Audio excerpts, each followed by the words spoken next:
Señales que volverán.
probad y ved. Historia de hoy, gesto inesperado. Este es Belisario Quispe, un cerrajero de la ciudad de Sucre, Bolivia. Él tiene muchos clientes y trabaja en el centro de la ciudad junto a su esposa Celia Quispe, quien tiene un comercio muy frecuentado y pasa todo el día vendiendo artículos para el cabello. Ella es adventista e intenta ser fiel a Dios en todo aspecto. Pero yo tengo un gran problema al ir a la iglesia porque mi esposo siempre se opone a que yo vaya a la iglesia, porque él siempre piensa de que yo al ir a la iglesia pierdo tiempo y ese es el problema que tengo. Estábamos construyendo mi casa y al final no se pudo terminar. Yo quería que termine en un día particular de vaciar la losa y no podían, entonces mi esposo y los albañiles habían quedado de vaciar en un sábado. Y para mí era el problema de que yo no quería asistir en ese vaciado, pero mi esposo me dijo, tú tienes que hacer, porque ¿quién va a cocinar para los albañiles? Entonces yo tenía que acatarle a lo que él estaba diciendo y ya no hemos ido a la iglesia, ni yo ni mis hijos, todos habíamos ido a la construcción para poder apoyar y no tener problemas con mi esposo. El gran problema de nuestra vaciado de losa fue lo siguiente, de que en principio con los trabajadores tuvimos un acuerdo de vaciar toda la losa para que empecemos a vaciar y no tengamos dificultades cuando ya empecemos a vaciar la losa. Pero a pasar de mediodía los trabajadores un poco se embriagaron y finalmente no pudimos concluir a la hora exacta a los acordados con los maestros albañiles.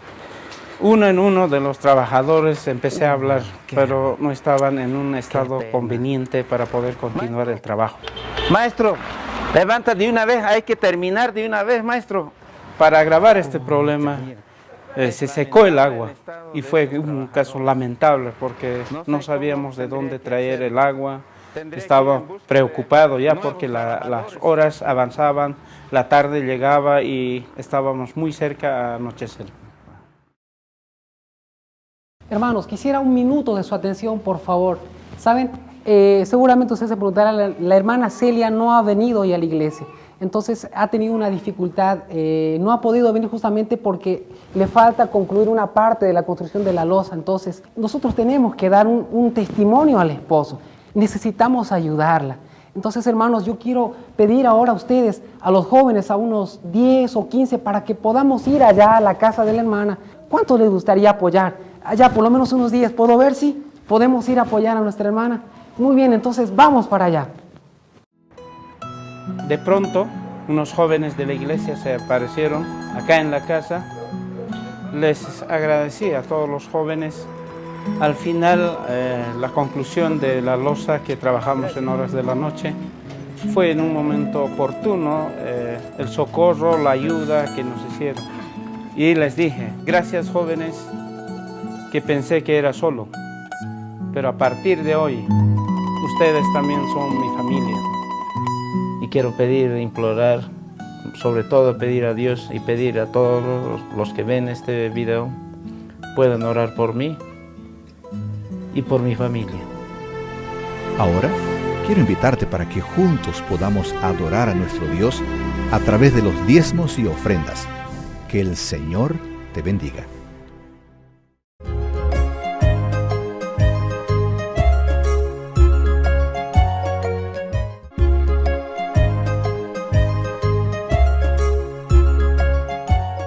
Hola niños, bienvenidos a Sumérgete.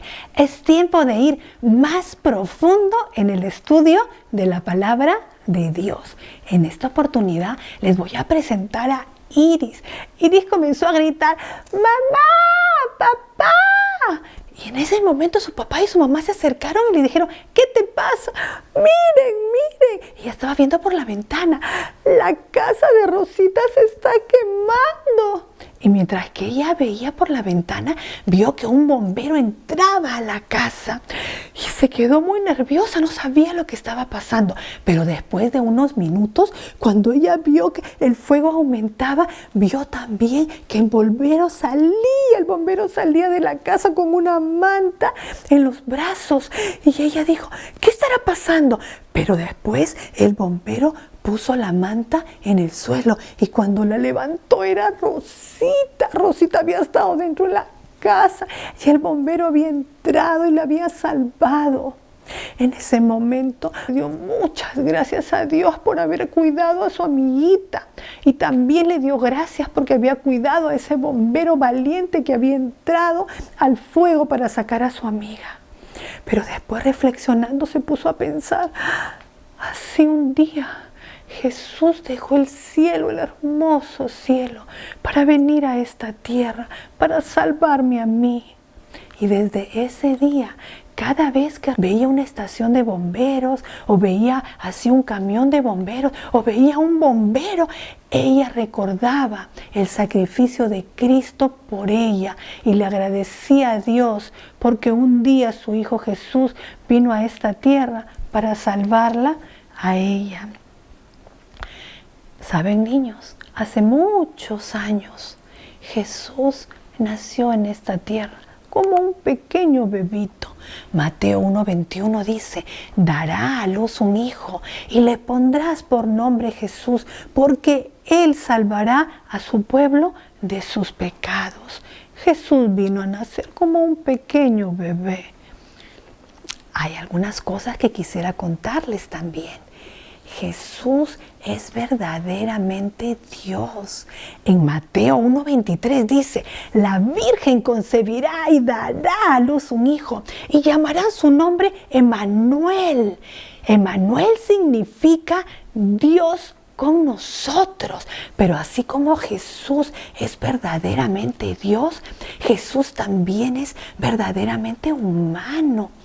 Lucas 2:40 nos dice, Jesús crecía y se hacía fuerte y sabio. Cuanto más crecía, más sabio se hacía Jesús. Jesús, cuando era pequeñito, donde él vivía, había muchos otros niños y él era amiguito de todos los niñitos que habían en ese lugar. Pero él amaba mucho a su papito y era muy obediente con su papito y con su mamita. A veces los niños lo llamaban para jugar, vamos a jugar, y él iba a jugar. Pero de repente, si los niños se comenzaban a portar mal, él no se portaba mal, a él le gustaba obedecer.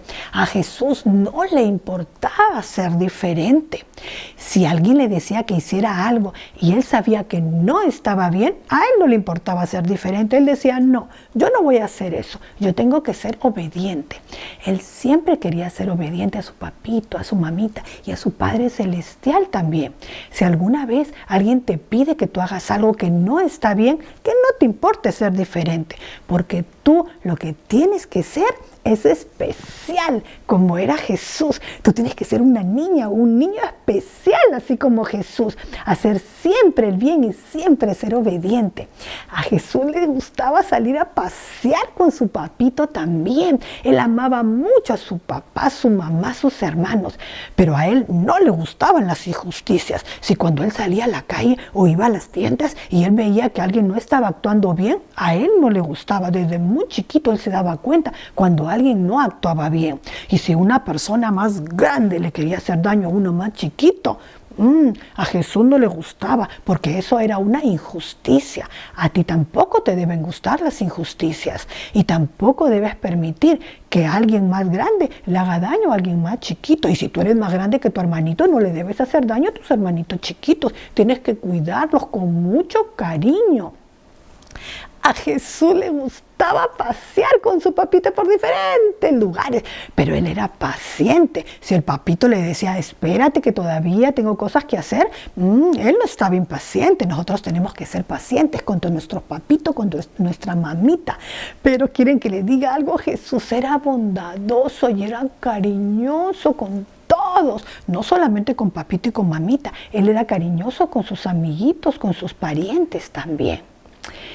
A Jesús le gustaba pasear, le gustaba la naturaleza. ¿A ti te gusta la naturaleza? Uy, a Jesús le gustaba mucho la naturaleza, le gustaban las plantitas, ver las flores de diferentes colores, pero le gustaban los animalitos. A Jesús le gustaba mucho jugar con los animalitos. ¿A ti te gustan los animalitos? Yo me imagino que sí. Cuando salía con su papito, iban a caminar, a él le gustaba orar a su Padre Celestial, y también cuando estaban en casa o iban por los caminos, estudiaban también. En ese tiempo no había una Biblia como la que tenemos ahora, pero sí estaban los escritos de los profetas, y a él le gustaba leer mucho también lo que había escrito Moisés. Su papito le leía, su mamita, con ellos a él le gustaba mucho estudiar. Cuando él fue creciendo, Juan 1:14 dice, Jesús se hizo hombre y vivió entre nosotros. Jesús en esta tierra también tenía hambre como nosotros, también tenía sed y también se cansaba. Jesús era muy compasivo. Él se preocupaba por las personas, y cuando otros sufrían, él también se ponía muy triste.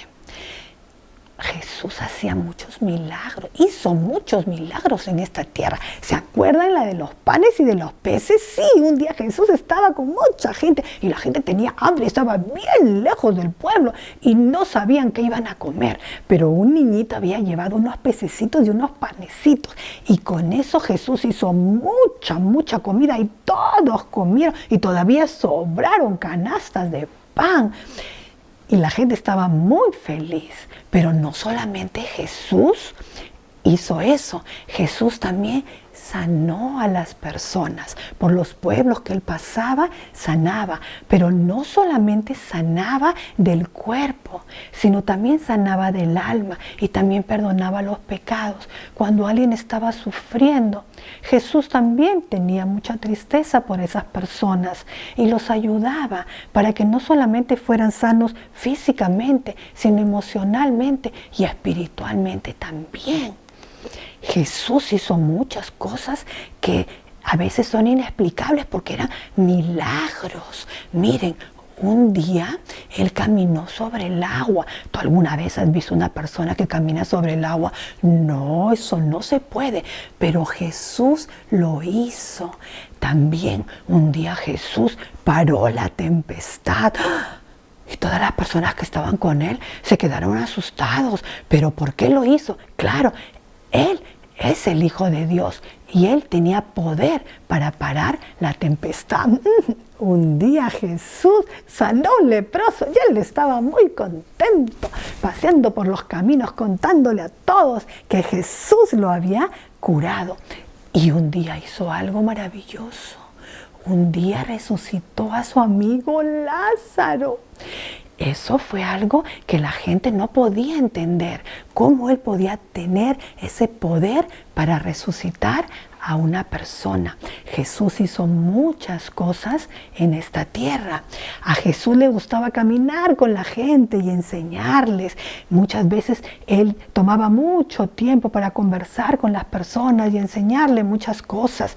Les contaba también cosas que él había hecho, cosas que estaban en la Biblia, muchas cosas. Pero ¿saben qué? A Jesús le gustaba mucho tener un momento especial con su Padre Celestial. En muchos momentos él se alejaba para orar solo. ¿Tú oras todos los días, varias veces al día? Jesús es nuestro ejemplo y él nos enseñó que nosotros debemos orarle a nuestro Padre Celestial. Mira, Jesús te ama tanto, pero tanto, que un día dejó el hermoso cielo donde él vivía con su Padre para venir a esta tierra y morir por nosotros. Si él no hubiera muerto en esa cruz, nosotros no hubiéramos podido ser salvos.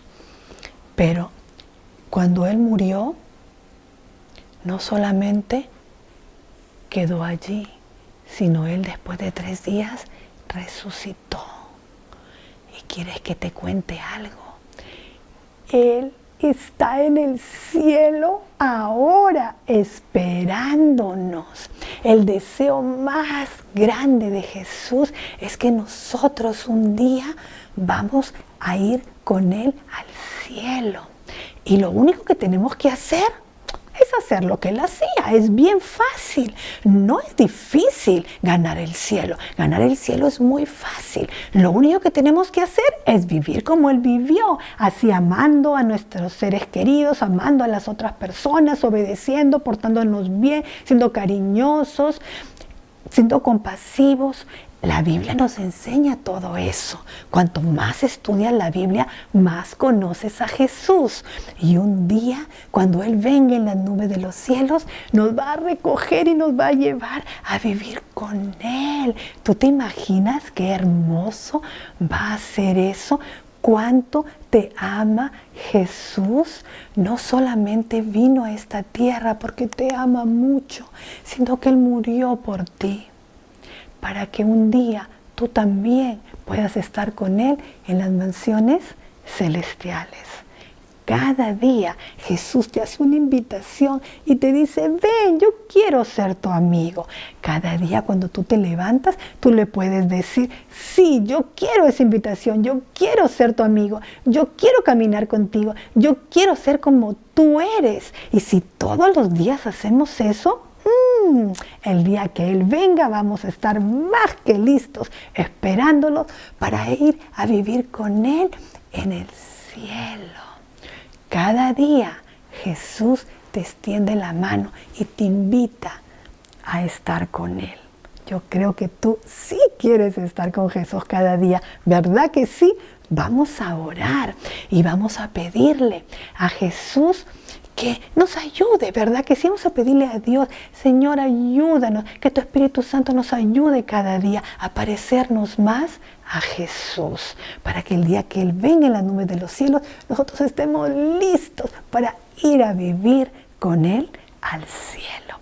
Vamos a terminar orando, pero no olvides siempre que cada día Jesús te invita a estar con Él y a ser como Él fue en esta tierra. Vamos a orar.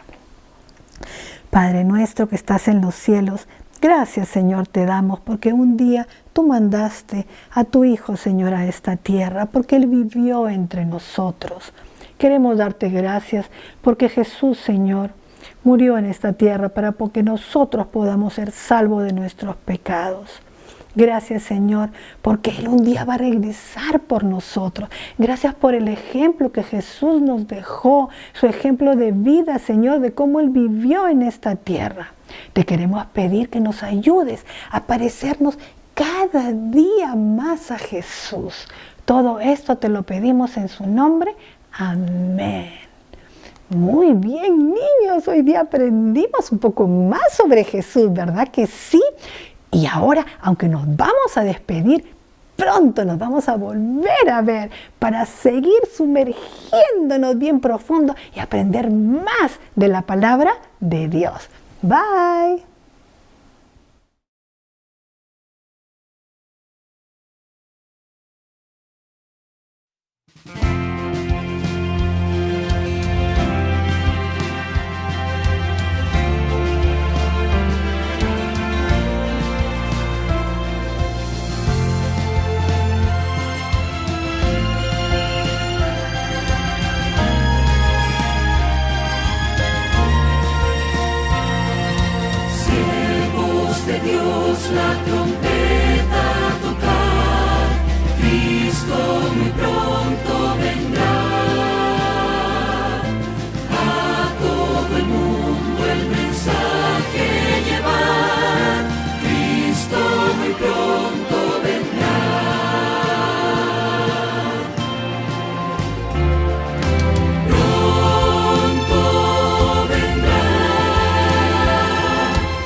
sientas que me atraso, un día prometí volver y pronto lo cumpliré, aunque pienses que demoro y sientas que me atraso.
Querido Padre que estás en el cielo, vamos a tomar este tiempo, Señor, para estudiar tu palabra. Necesitamos la guía de tu Santo Espíritu. Y necesitamos también, Señor, que tus santos ángeles estén con nosotros, de manera tal que cada una de las personas, hijos tuyos, hijas tuyas que están mirando, Señor, este estudio, les pueda ayudar en el crecimiento y en la preparación para los acontecimientos del tiempo del fin. Gracias, Señor, quédate en esta hora con nosotros. Te lo pedimos en el nombre de Jesús. Amén.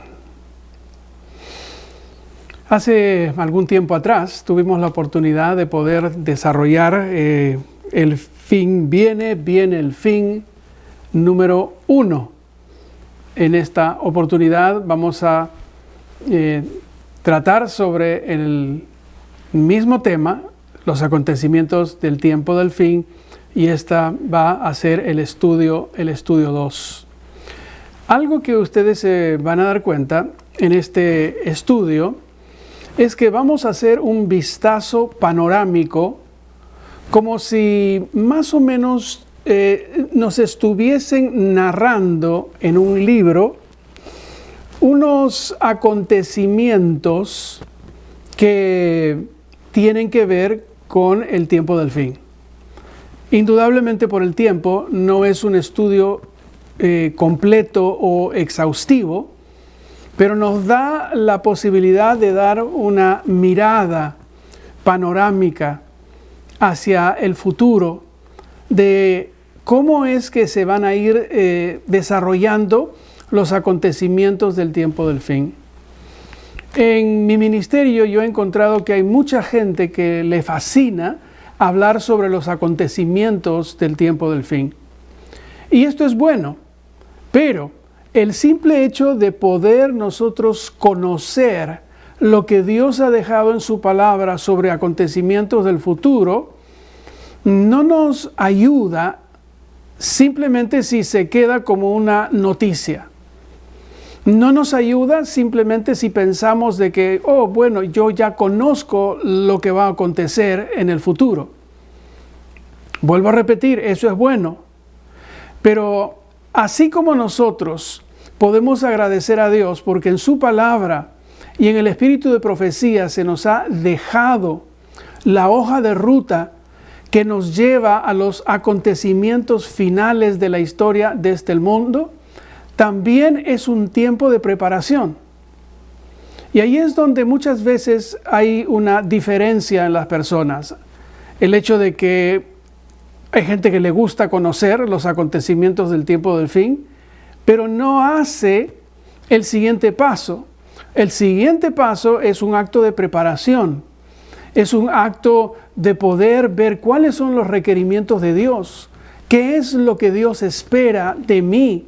¿Qué es lo que Dios espera de ti como cristiano que conoces y tienes el privilegio de poder adentrarte para poder saber cómo es que termina la historia de este mundo? Así que vuelvo a repetir, conocer y luego actuar en función a lo que se ha estudiado es el trabajo completo. Conocer simplemente no tiene sentido, porque Dios está dispuesto.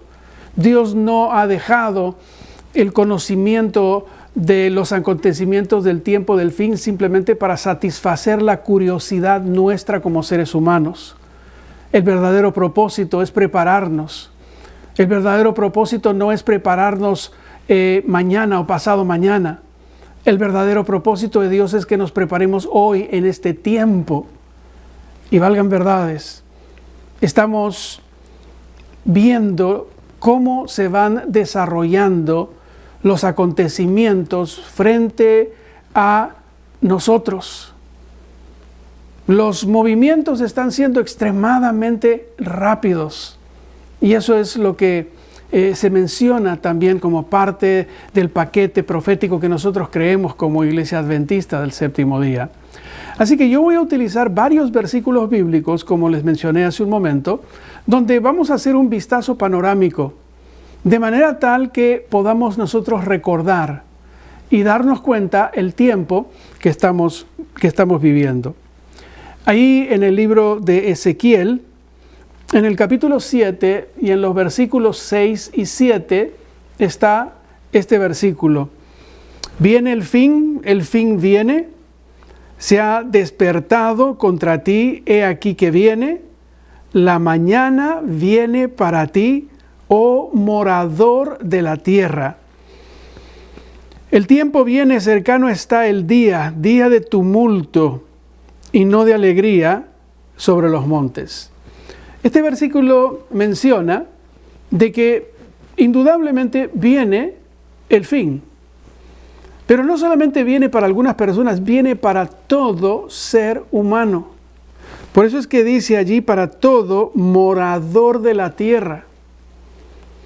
Así que aquí no tiene que ver con de qué raza eres, o qué idioma hablas, o qué posición económica tienes, o de qué religión eres. El Dios del cielo, el Dios del universo, ha dejado claramente establecido que el planeta Tierra, de acuerdo a como nosotros lo conocemos, va a llegar a su fin. Y aquí están involucrados todos los seres humanos. Ahí en Isaías, en el capítulo 24 y el versículo 4, dice el profeta, se destruyó, cayó la tierra, enfermó, cayó el mundo, enfermaron los altos pueblos de la tierra. Y nosotros podríamos aplicar este versículo a lo que está ocurriendo actualmente sobre el tema de la enfermedad. Pero aquí este enfermar, que está incluido esta pandemia y todo este virus que nosotros estamos viviendo, tiene que ver con la enfermedad del pecado. Tiene que ver con que el mundo hoy día no quiere saber nada con Dios. Sí. hoy día inclusive se está hablando de un post-cristianismo. ¿Qué quiere decir eso? Que ya no estamos viviendo en un periodo donde el cristianismo y los valores y las enseñanzas del cristianismo son aquellas que ayudan al desarrollo de las actividades, de las personas, de las instituciones y aún inclusive de los gobiernos. No. Hoy día se habla de que el cristianismo está siendo una cosa del pasado. Por eso es que las naciones se están enfermando y se están enfermando cada vez más. Y aquí el siguiente versículo, en los versículos 5 y 6 se nos menciona, la tierra se contaminó bajo sus moradores porque traspasaron las leyes, falsearon el derecho y quebrantaron el pacto sempiterno, o sea, el pacto eterno de Dios. Dios dio desde el primer momento leyes, estableció sus leyes. Y esas leyes han sido rotas, han sido infringidas. Y como resultado de eso estamos hoy día nosotros cosechando lo que ocurre en un planeta que se ha olvidado de mirar hacia arriba y darse cuenta de que hay un Dios creador del cielo, de la tierra y de todas las cosas, y de que ese Dios tiene sus leyes. Nosotros en el país que vivimos hay leyes. Usted no puede hacer lo que quiera y no puede romper la ley. Y si usted rompe la ley, alguien vendrá a demostrarle que usted ha roto la ley. Y como resultado de eso hay consecuencias por infringir la ley. Hay consecuencias. Pero cuando se trata de las leyes de Dios, nosotros pensamos que muchas veces son optativas. Eso quiere decir que, está sujeto a mi deseo, mi voluntad. Si quiero, lo hago, o si no quiero, yo no lo hago. Y no es así. El resultado de ir en contra de las leyes de Dios ha hecho que el mundo hoy entero se encuentre a la deriva. Ahí en el versículo 6 del mismo libro, dice, por esta causa, la maldición consumió la tierra y sus moradores fueron asolados. Por esta causa fueron consumidos los habitantes de la tierra y disminuyeron los hombres. Y cada vez va a ser peor. Cada vez va a ser peor a medida que los seres humanos sigamos destruyendo las leyes de Dios y no cumpliéndolas. Porque la ley de Dios es un estilo de vida. Muchas veces nosotros hemos encasillado la ley de Dios y la hemos puesto entre lo que hay que hacer y lo que no hay que hacer, y vivimos muchas veces en ese asunto. Si me salgo de esto, y sin embargo pensamos que cumplir la ley de Dios sin tener una relación especial, diaria, constante con Dios es suficiente. Y no es así. Este Dios es un Dios de amor. Este es un Dios que ha puesto leyes no para que seamos miserables. Quien constantemente nos hace sentir miserables por tratar de cumplir la ley y los mandamientos de Dios es el maligno. Porque el maligno, ¿qué es lo que hace? Él dice, no, simplemente la única ley eres tú defines. Si te gusta, lo haces, si no te gusta, no lo haces, y no es así. Dios ha puesto sus leyes, pero las ha puesto para que nosotros podamos vivir de la manera en la cual no solamente le agrada a Dios, sino en la cual nosotros podamos ser protegidos. Sí, la ley de Dios es una protección. Son cercos, son linderos que han sido puestos para ser protegidos. Y Dios sabe que en el momento que nosotros saltamos el cerco, vamos a entrar en un terreno peligroso, y como resultado de entrar en un terreno peligroso, vamos a sufrir consecuencias. Va a haber angustia, va a haber dolor, va a haber gente afectada, uno mismo queda afectado. Y Dios no quiere eso. Dios no quiere que nosotros como resultado de transgredir sus leyes, seamos afectados ni afectemos a otras personas. Dios no se goza con la angustia, Dios no se goza con el dolor, Dios no se goza con la enfermedad, Dios no se goza con estas cosas. Nos cuesta muchas veces a nosotros los seres humanos entender que tenemos a un Dios amante, nos ama. Nos ama de una manera tan profunda que Él sufre cuando nosotros no entendemos por qué es que cuando rompemos sus leyes o saltamos las vallas, terminamos simplemente cosechando las consecuencias. Ahí en el libro de Ezequiel, en el capítulo 7 y en el versículo 9, se nos da un panorama de lo que va a acontecer cuando el Señor regrese. Miren lo que va a ocurrir. Arrojarán su plata en las calles y su oro será desechado. Ni su plata ni su oro podrá librarlos en el día del furor de Jehová. No saciarán su alma, ni llenarán sus entrañas, porque ha sido tropiezo para su maldad. Dinero tirado en las calles. Hasta ahora puedo recordar, estábamos en Canadá y habíamos rentado un auto para poder recorrer, hacer un poco de turismo.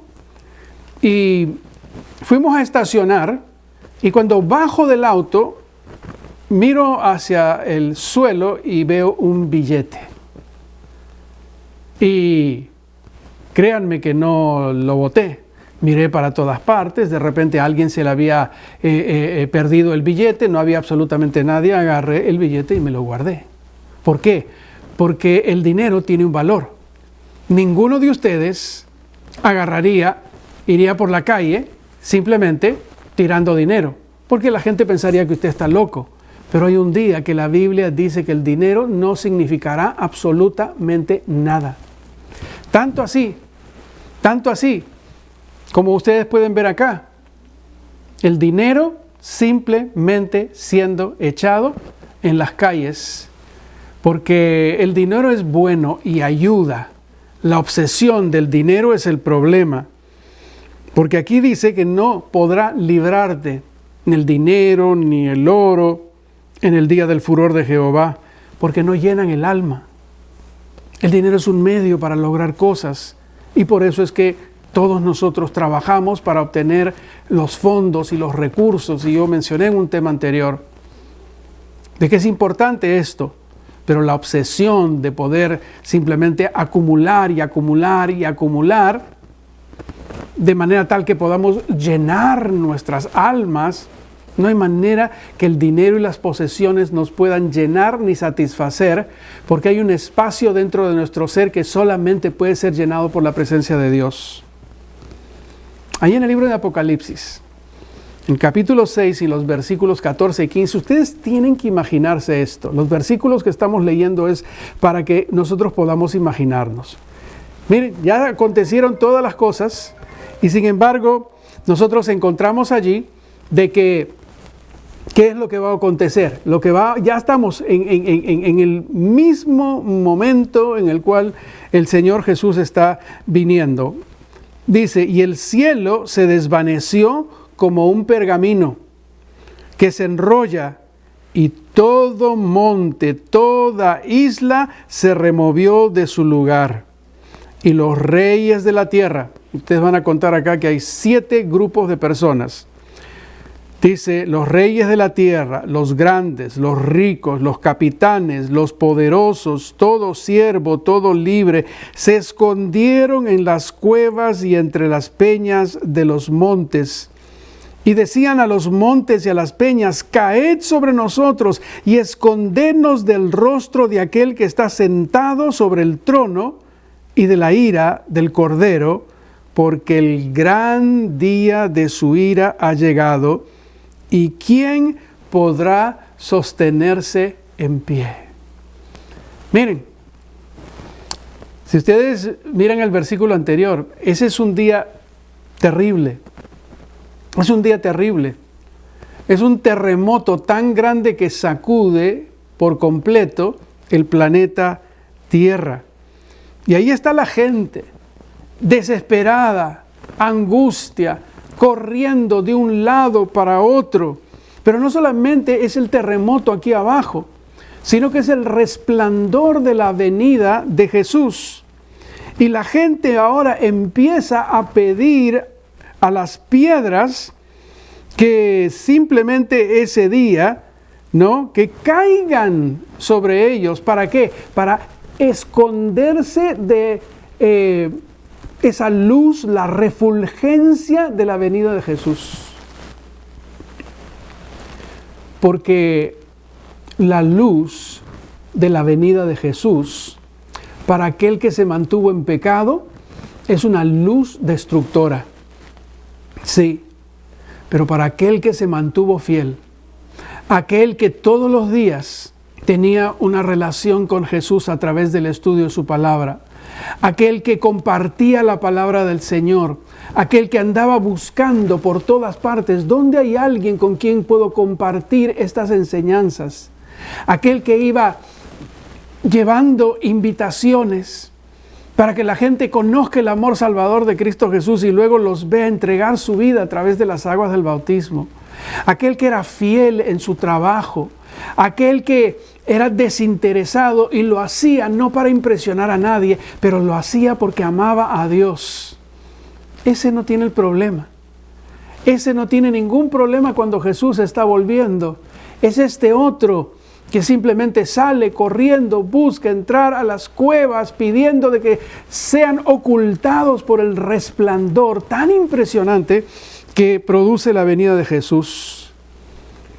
Es muy interesante también que cuando nosotros leemos el Antiguo Testamento encontramos esa misma acción, pero dada por el profeta Isaías. Ahí en Isaías, en el capítulo 2, en los versículos 17 y 18, miren cómo lo pone Isaías. Dice, la altivez. Altivez. ¿Qué es altivez? Es aquella persona que se siente superior a los demás, ¿no? Alguien que está en una posición que mira a las demás personas hacia abajo, ¿no? Y no es porque esa persona necesariamente tenga una posición de elevada, sino es que de alguna manera se ha puesto en una posición donde mira a las personas hacia abajo. Ese día la altivez del hombre será abatida. Pero sigue diciendo, la soberbia. Si ustedes buscan en el diccionario van a encontrar que altivez y soberbia básicamente es sinónimo el uno del otro.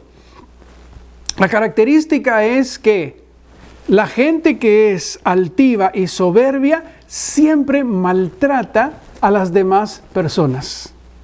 Sí, porque de alguna manera estas personas sienten de que tienen algo que los demás no tienen.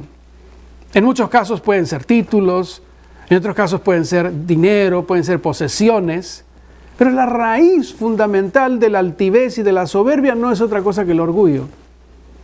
Sí, el orgullo, que fue lo que hizo que Lucifer empezara toda la crisis y la desunión en el cielo y produjese la caída de la tercera parte de los ángeles del cielo. Sí, es ese orgullo que todos nosotros tenemos aquí adentro, en gran medida o en medida más pequeña. Yo no soy orgulloso, dicen muchas personas, y sin embargo, dada la circunstancia, aflora ese orgullo. Eso que tenía Lucifer en el cielo y que hoy día lo ha magnificado, lo ha puesto entre los seres humanos.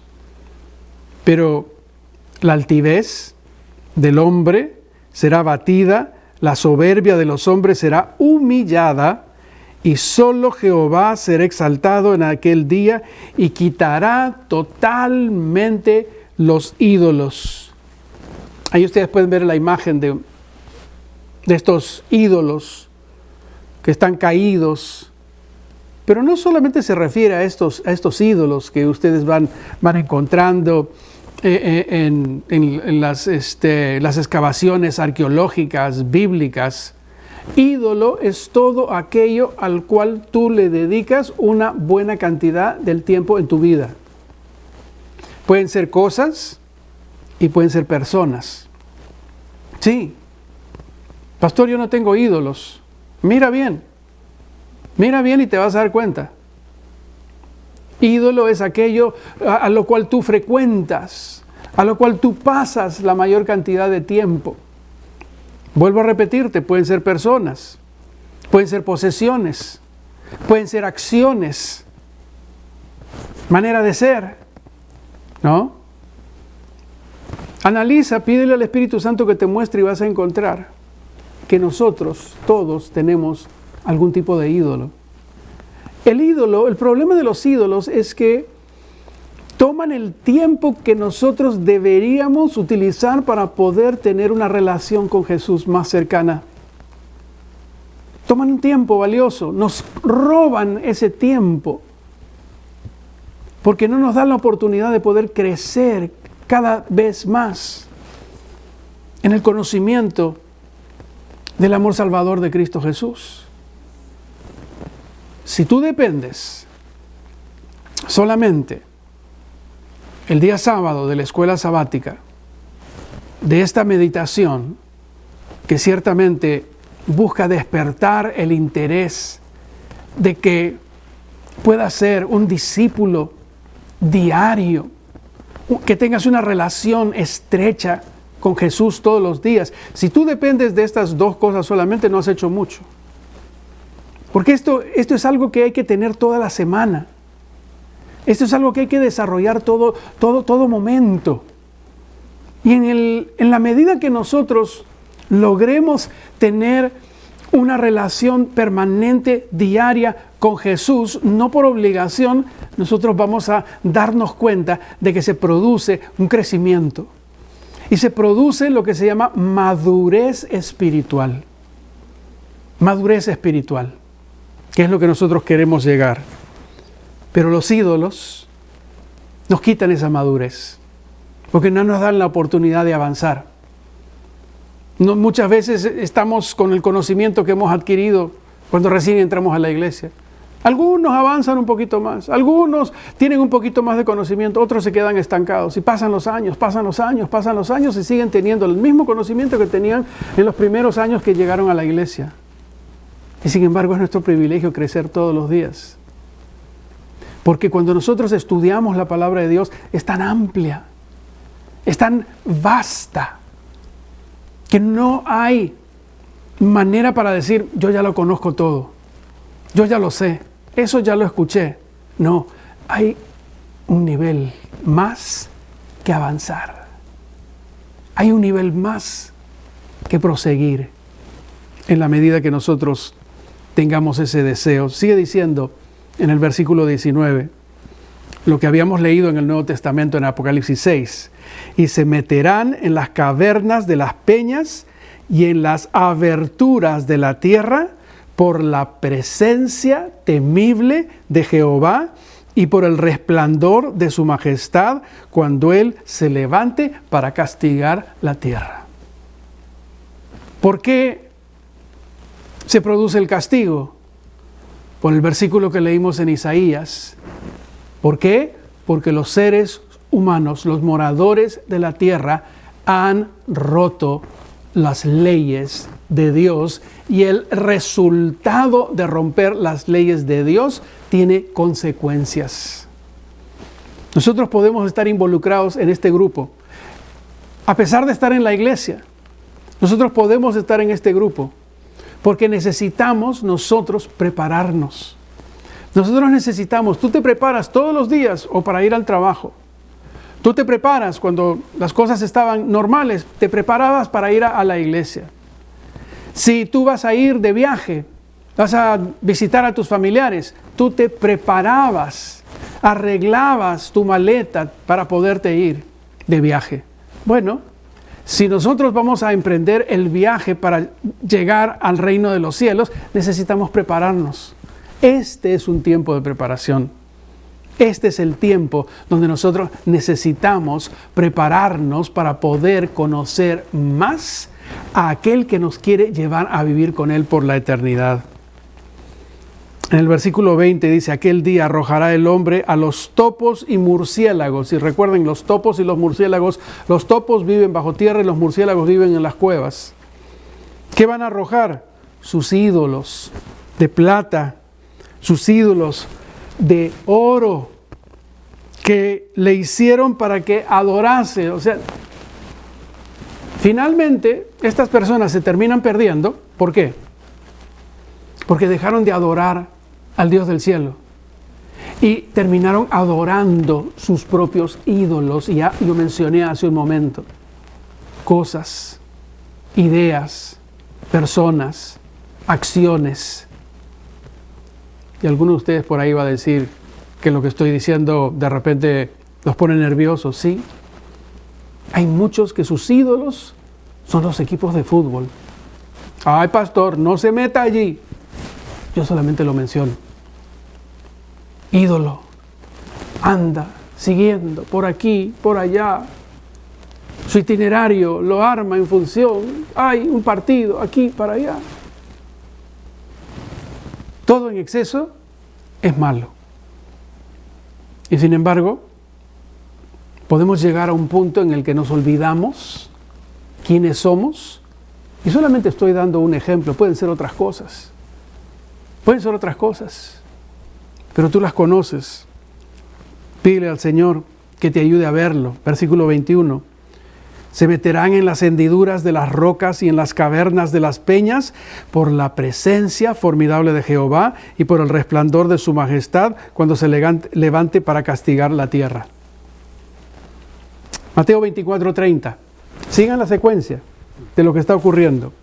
Entonces aparecerá la señal del Hijo del Hombre, y entonces lamentarán todas las tribus de la tierra y verán al Hijo del Hombre viniendo sobre las nubes del cielo con gran poder y gran gloria. Esto es lo que hemos venido esperando. Esta es la segunda venida de Jesús. Para esto nos hemos preparado. Para esto es que nosotros hemos tenido esa comunión constante con el Señor. Hemos vivido sintiendo el deseo de poder vivir con Él en el cielo. Todos los días hemos tenido el cielo en nuestro corazón. Y ahora viene la realidad. Está viniendo el Señor Jesús, versículo 31. Enviará a sus ángeles con gran voz de trompeta, juntarán a sus escogidos de los cuatro vientos, desde el extremo del cielo hasta el otro. Ahí está estas personas que nos hemos preparado de diferentes lugares del mundo, diferentes razas, diferentes nacionalidades, diferentes idiomas, diferentes posiciones sociales. Pero una cosa tenían en común: amaban a Cristo Jesús, amaban su venida. Y ahí están los ángeles recogiendo a todas estas personas que ahora finalmente tendrán la oportunidad de poder llegar a vivir con Jesús en el cielo. Y miren lo que dice Isaías 25:9. Ustedes conocen estos versículos. Y se dirá en aquel día. Este es el grupo de la gente que ha estado esperando.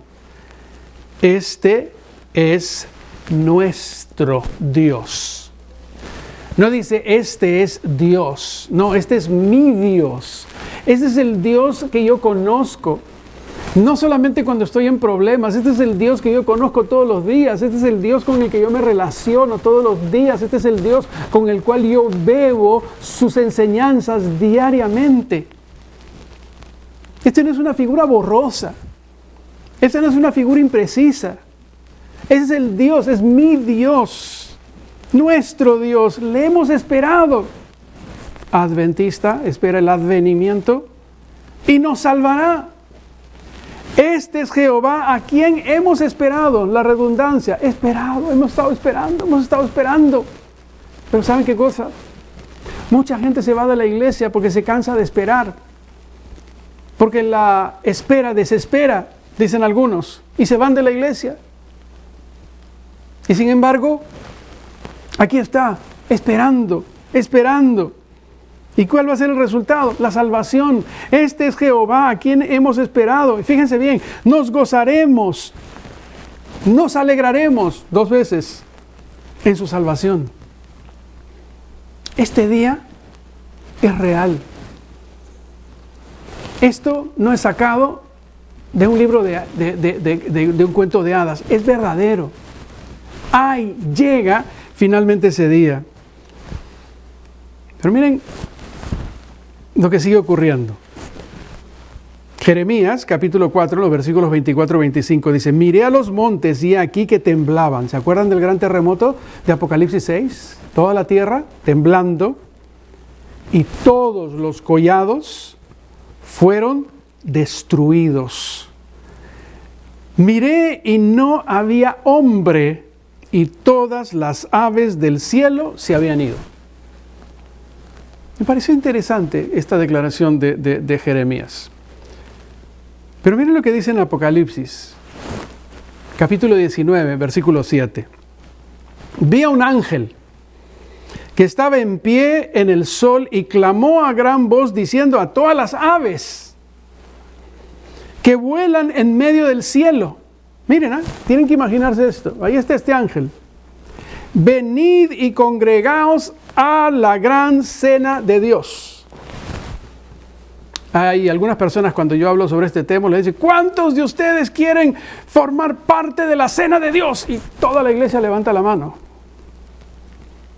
Porque esta es una cena a la cual yo no quiero participar.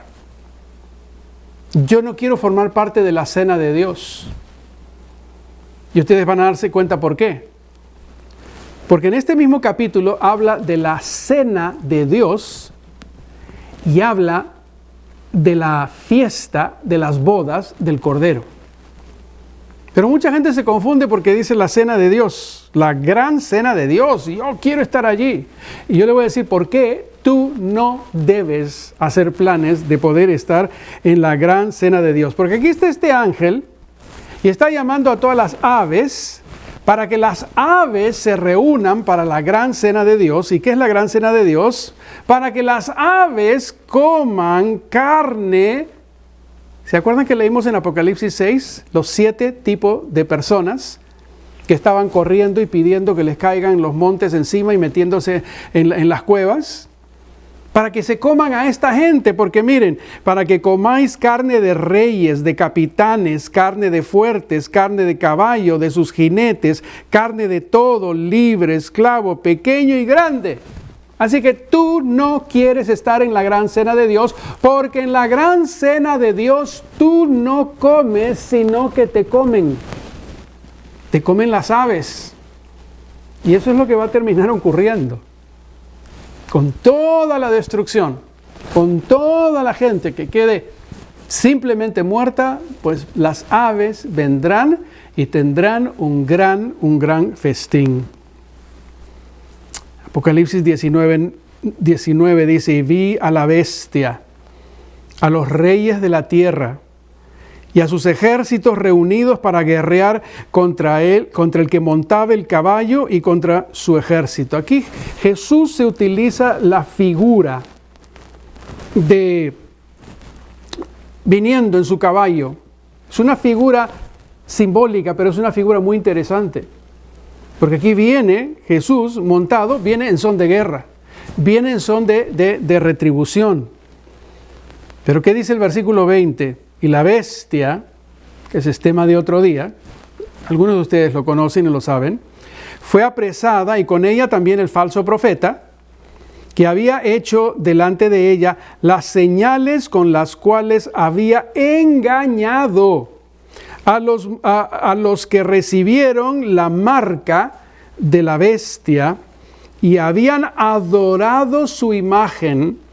Estos dos fueron lanzados dentro de un lago de fuego que arde con azufre. Ahí está la bestia y el falso profeta. Porque engañaron al mundo. ¿Y cuál era su pecado? ¿Qué hicieron? Hicieron adorar a la bestia y a la imagen de la bestia. Y el falso profeta, con todas sus, simplemente, el satanismo que se termina metiendo en la religión, y terminan engañando a tanta gente. Por eso que los cristianos tenemos que tener mucho cuidado, no solamente nosotros, el resto del cristianismo. Finalmente, los que terminaron engañando, porque quitaron la adoración que le pertenecía al Dios verdadero, ya tienen su recompensa por haber quitado de la adoración del Dios verdadero y dar la adoración a instituciones humanas, a días de reposo humanos, y no al Dios del cielo que tiene su día de reposo divino. Y lo dejo ahí, porque vamos a seguir desarrollando estos temas. Versículo 21.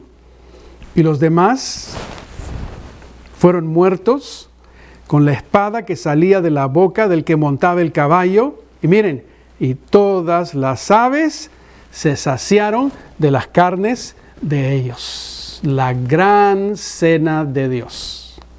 La próxima vez que nos encontremos y te preguntes si tú quieres formar parte de la gran cena de Dios, no te olvides, la gran cena de Dios, tú no comes. Si tú no eres fiel a Dios, cuando Jesús venga, te terminan comiendo.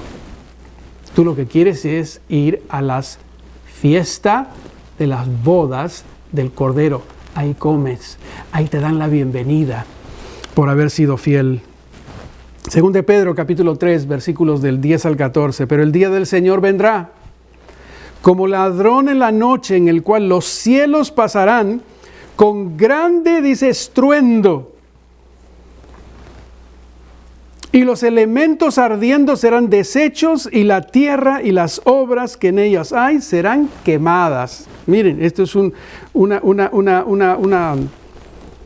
una escenificación de algo que va a conmocionar el planeta entero. Va a haber una conmoción tremenda. Sigue diciendo, puesto que todas estas cosas han de ser deshechas. La pregunta es, que hace el apóstol Pedro, ¿cómo dice? ¿Cómo no debéis vosotros andar en santa y piadosa manera de vivir? ¿Cómo? Si ya tú sabes esto, te lo han mostrado. Estás leyendo el periódico del futuro. ¿Cómo es que tú no vas a tomar una actitud diferente y tu vida va a cambiar? ¿Qué necesitas hacer? Esperando, apresurando para la venida del día de Dios, en el cual los cielos encendiéndose serán deshechos, los elementos siendo quemados, ¿qué va a ocurrir? Se fundirán. Pero nosotros esperamos, según sus promesas, cielo nuevo y tierra nueva, en los cuales, ¿qué ocurre? Mora la justicia. Por lo cual, oh amados, estando en espera de estas cosas, procurad con diligencia ser hallados por Él sin mancha e irreprensibles en paz. Si tú sabes que Jesús está por volver y si tú sabes que necesitas prepararte, bueno, este es el tiempo de ver qué cosa es lo que me está manchando del mundo. ¿Qué me está contaminando del mundo? Porque necesito descontaminarme. Necesito con diligencia ser hallado. Señor, necesito, háblame. ¿Qué estoy fallando? ¿Cuáles son las manchas que hay en mi vida que necesitas tú limpiar? Lávame más para poder ser blanco. Pero no solamente eso, irreprensibles. Que no te apunten el dedo, que no te reprendan, y en paz. En este tiempo de tanta confusión, en este tiempo de tanta incertidumbre allá afuera, necesitas tener paz en tu casa. Necesitas tener paz en tu casa. Necesitas dejar de pelear con tu esposa, con tu esposo, con tus hijos, con el suegro, con la nuera, con la suegra.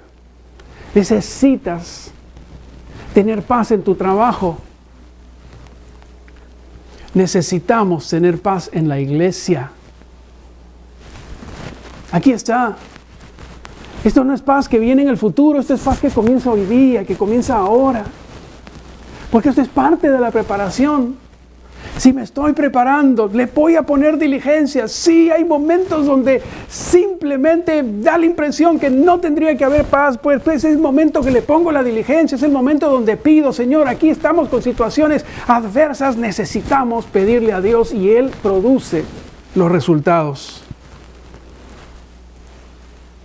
Esto es lo que dice la Biblia. Ese es simplemente, como yo les mencioné, es un panorama profético muy interesante. No he utilizado todos los versículos porque nos pasaríamos muchísimo tiempo. Pero si ya nosotros sabemos esto, en mi país hay un dicho que dice, guerra avisada no mata gente. Ya tú conoces, ya yo conozco, ahí está la palabra del Señor. Pero Dios nos ha dejado también para aprender de las cosas que ya han ocurrido en el planeta Tierra. Por eso he puesto ahí, ¿qué podemos aprender del pasado? En el sur de Italia, a 148 millas, 230 kilómetros de Roma, hay una ciudad que vive en las faldas de un volcán. Y esta es una historia que ustedes la tienen que haber escuchado. Esa ciudad se llamaba Pompeya. Una ciudad que tenía, como les voy a mostrar, tenía todo lo que se necesita para poder vivir. Ahí está, ese es un mapa. Tenían anfiteatros, tenían lugares para el gobierno, tenían hoteles, tenían bares, tenían lugares para baños públicos, tenían prostíbulos, tenían absolutamente todo. Aquí venían la gente adinerada, venían la gente del Imperio Romano, venían a pasar un tiempo, se encontraba en un puerto. Y el 24 de agosto del año 79 después de Cristo, ocurrió algo. A las 10 de la mañana, el volcán, les dije que ellos vivían en las faldas de un volcán llamado el Vesubio, erupcionó. Ahora, no era la primera vez, ya ellos habían tenido, años anteriores habían tenido terremotos. Años anteriores habían visto que del volcán salía humo. Pero el estar viviendo con el peligro inminente aparentemente no les impresionó tanto. Cuando a las 10 de la mañana, en realidad comenzó unos movimientos telúricos a partir de las 8 de la mañana. La ciudad estaba repleta de gente. Habían juegos que habían venido para los gladiadores, estaban celebrando a sus dioses. Había una tremenda festividad. Pero a las 10 de la mañana el volcán Vesubio erupcionó. Ahora, miren lo que ocurrió. La potencia de la explosión fue 100 veces más que la bomba atómica lanzada en 1945 sobre Hiroshima y Nagasaki en el Japón. 100 veces más. Y si ustedes tienen curiosidad, miren en el YouTube y vean allí los efectos devastadores de esta bomba, solamente que esto fue, que dije, 100 veces más. Ahora, la explosión del volcán produjo una nube llamada piroclástica. Es una nube ardiente, es una nube de fuego que se elevó 19 millas hacia arriba. Ahora, todo lo que sube va a tener que bajar. Así que, ¿qué fue lo que ocurrió? Pompeya quedó sepultado bajo un estrato de ceniza de 20 pies de altura. Todo lo que subió se vino para abajo. Y ahí está la gente Muchos de ellos tuvieron tiempo para salir, porque si hubieran salido después del primer remesón de las 8 de la mañana, podrían haber salido. Si tan solo ellos se hubiesen dado cuenta que estaban viviendo frente al peligro inminente. Pero hubieron algunas cosas que jugaron en contra de ellos.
¿Cuál era el problema al que ellos se enfrentaron?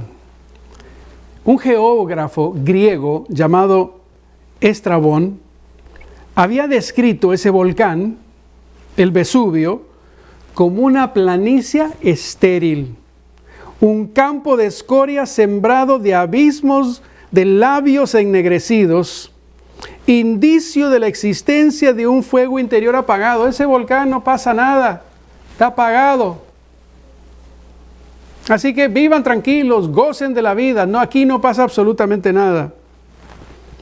Ahora, lo que se conoce que ocurrió es porque el escritor Plinio, miren lo que dice ahí, el joven, envió cartas a un historiador llamado Tácito y le narró la muerte de su tío Plinio el Viejo, que era el admirante de la flota de Miceno, ocurrida en el curso de la erupción. O sea que este describió exactamente, aquí tenemos un testigo presencial, cuando su tío con sus naves fue para rescatar a los sobrevivientes. Así que Plinio el joven narra estas cosas.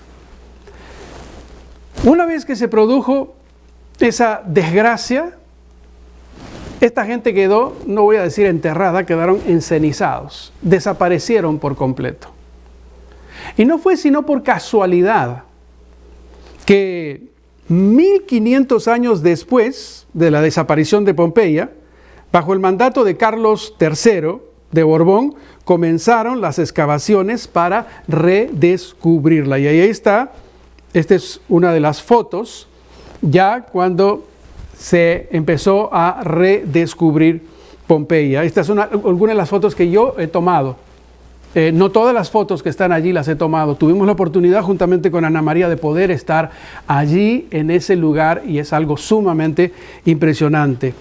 Estas son unas fotos de las calles que tenían absolutamente todo, eran calles empedradas. Ahí están parte de algunos de los templos que tenían estatuas de Apolos. Ahí estaba el templo de Isis, es gente muy religiosa. Recuerden que todos estos eran dioses romanos. Dentro de las casas tenían unas decoraciones con unas pinturas impresionantes. Esta es una de esas casas donde tenían 2 pisos, tenían jardín interno en la casa. Y estos son algunos de los rostros de las personas que realmente vivieron en ese tiempo. Porque se mandaban, así como hoy día nosotros nos tomamos fotos. Bueno, ellos ¿qué hacían? Mandaban simplemente a pintar su rostro. Esta gente era gente adinerada, tenían muchos recursos. Esta foto es parte de una casa. Dentro de una casa tenían pequeños palacetes. Esta es una parte de la plaza donde estaban ahí algunos de los templos. En el mercado, ahí tenían sus lugares de comida rápida, inclusive nosotros creemos que hemos inventado la comida rápida. Ellos tenían sus lugares de comida rápida, donde ahí preparaban el pan y le daban a la gente alimentos. Ahí son unos hornos. La parte que es muy significativa, y seguramente algunos se preguntan, ¿y qué pasó con toda la gente?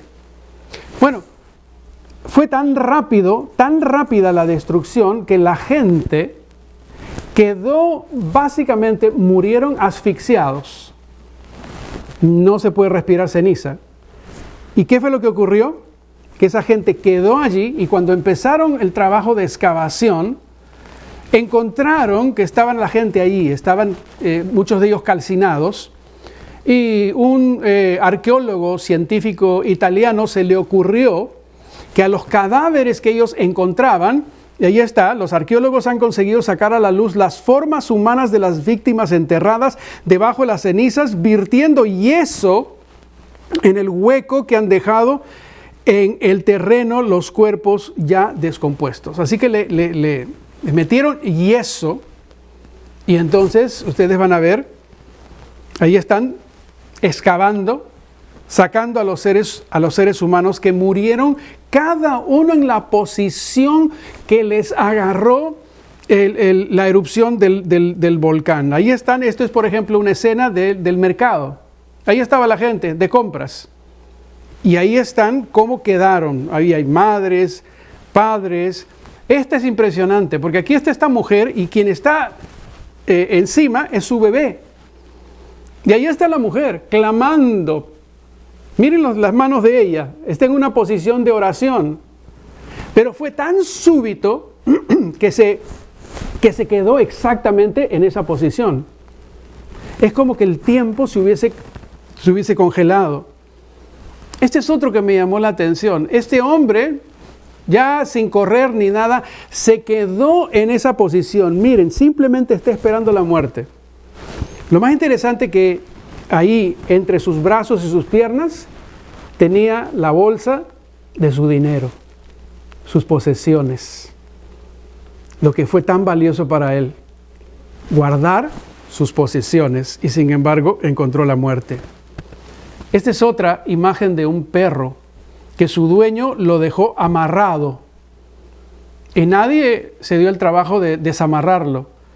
Así que cuando vino la ceniza, esa es la manera que quedó el perro muerto.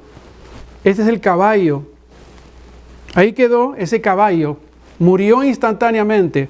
Todavía tiene la montura y al costado se encuentra su jinete. Esta es otra que es impresionante.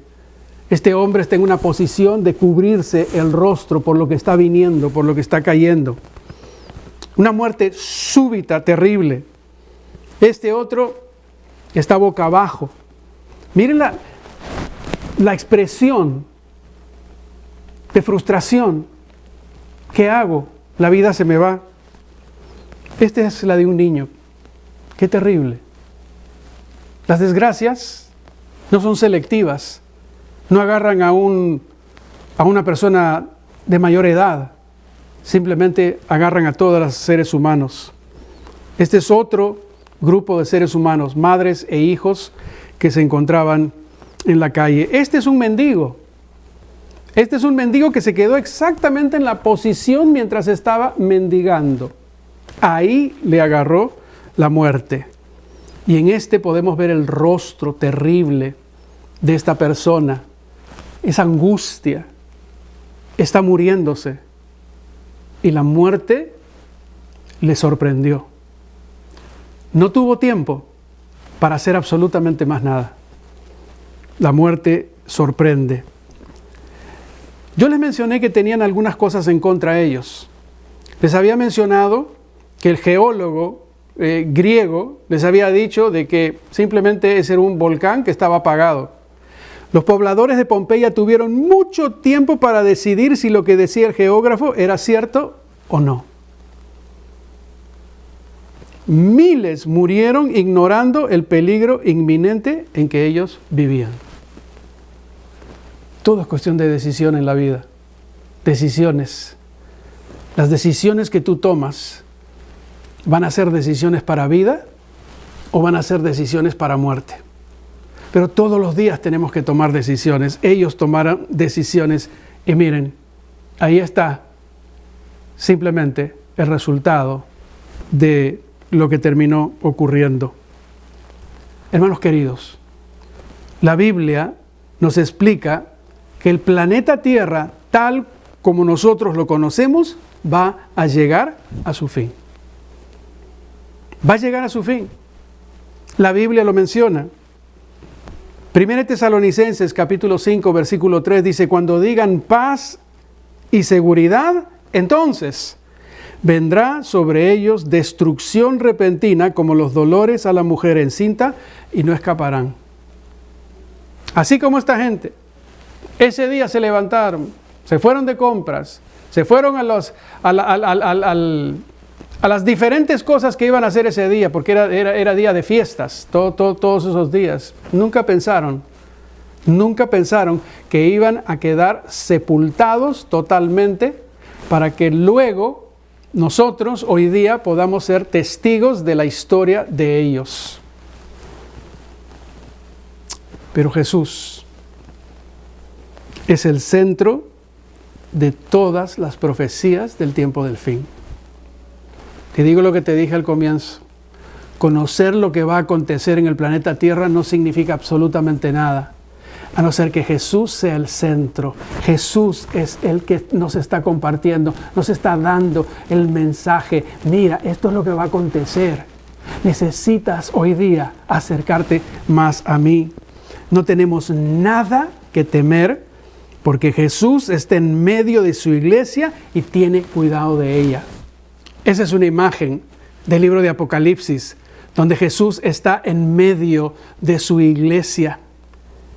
Cada una de esas lámparas representan las iglesias de aquel entonces. Hoy día Jesús se encuentra una vez más en el medio de su iglesia. Jesús tiene que seguir siendo el centro absoluto de todas nuestras experiencias. Y quiero terminar, hermanos queridos, mencionando estos versículos. Amós capítulo 5, versículos 4 y 6. Así dice Jehová a la casa de Israel: buscadme y viviréis. Buscad a Jehová y vivid. Buscad al que hace las Pléyades y el Orión.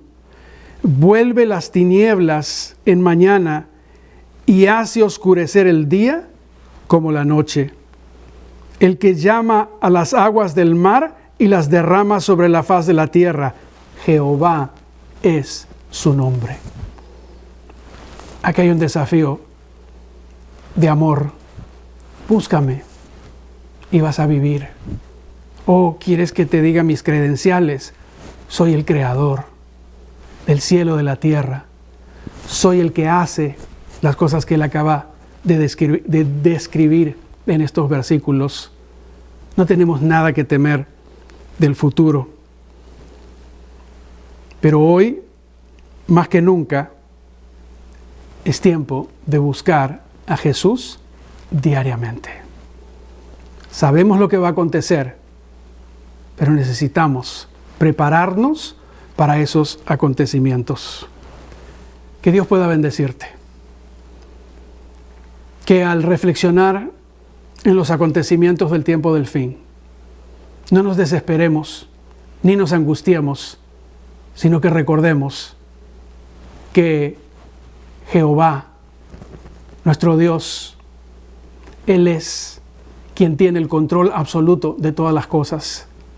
Lo único que espera es que tú y yo nos arrepintamos, quitemos las manchas de nuestra vida, seamos perseverantes y vivamos en paz los unos con los otros, preparándonos para vivir con Él por la eternidad.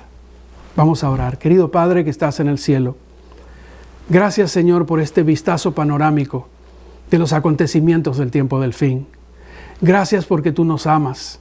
Gracias porque nos has dejado el conocimiento en tu palabra. Señor, hoy más que nunca necesitamos prepararnos. Los tiempos son duros, difíciles.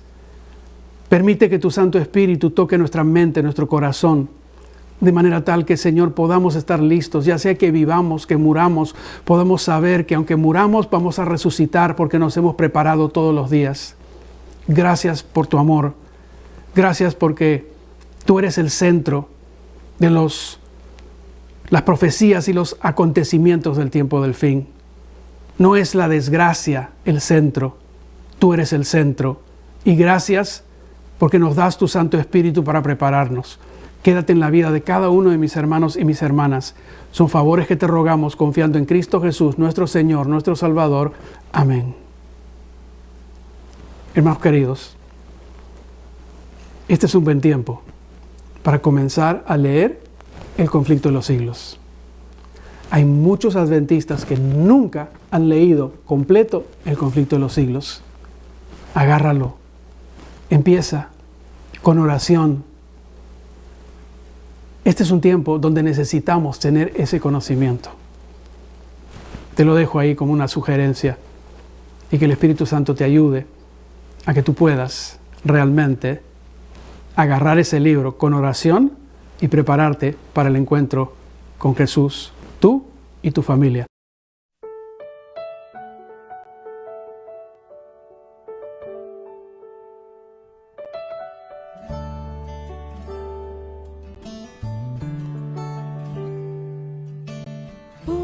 Si pudiese hablar la lengua de Canaán,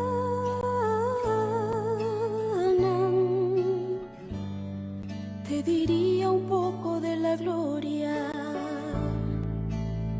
de un mundo mejor.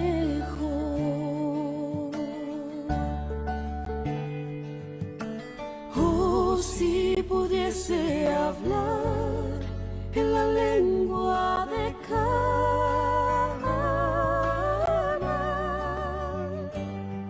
te diría un poco de la gloria de un mundo mejor,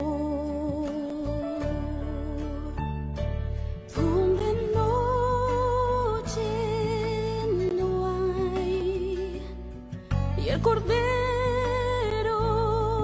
es luz, donde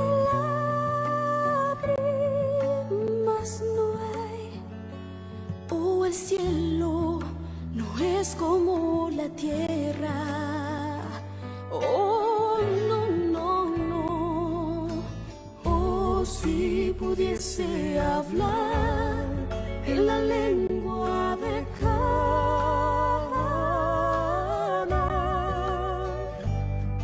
te diría un poco de la gloria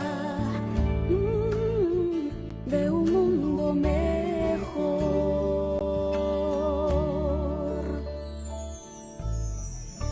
No me es posible describir las maravillas que vi. Vi tablas de piedra en que estaban esculpidos en letras de oro los nombres de los redimidos. Después de admirar la gloria del templo, salimos y Jesús nos dejó para ir a la ciudad. Pronto oímos su amable voz que decía: vengan, pueblo mío, han salido de una gran tribulación y han hecho mi voluntad, sufrieron por mí. Vengan a la cena que yo mismo serviré. Nosotros exclamamos: ¡Aleluya! ¡Gloria! Y entramos en la ciudad. Vi una mesa de plata pura, de muchos kilómetros de longitud, y sin embargo nuestra vista la abarcaba toda. Vi el fruto del árbol de la vida, el maná, almendras, higos, granadas, uvas y muchas otras especies de frutas. Le rogué a Jesús que me permitiese comer del fruto, pero me respondió: todavía no. Debes volver de nuevo a la tierra y referir a otros lo que se te ha revelado. Entonces un ángel me transportó suavemente a este oscuro mundo. A veces me parece que no puedo ya permanecer aquí. Tan lóbregas me resultan todas las cosas de la tierra. Me siento tan sola, pues he visto una tierra mejor. Oh, si pudiese volar, cual paloma por cielo y mar, navegar y cruzar el Jordán a un mundo mejor.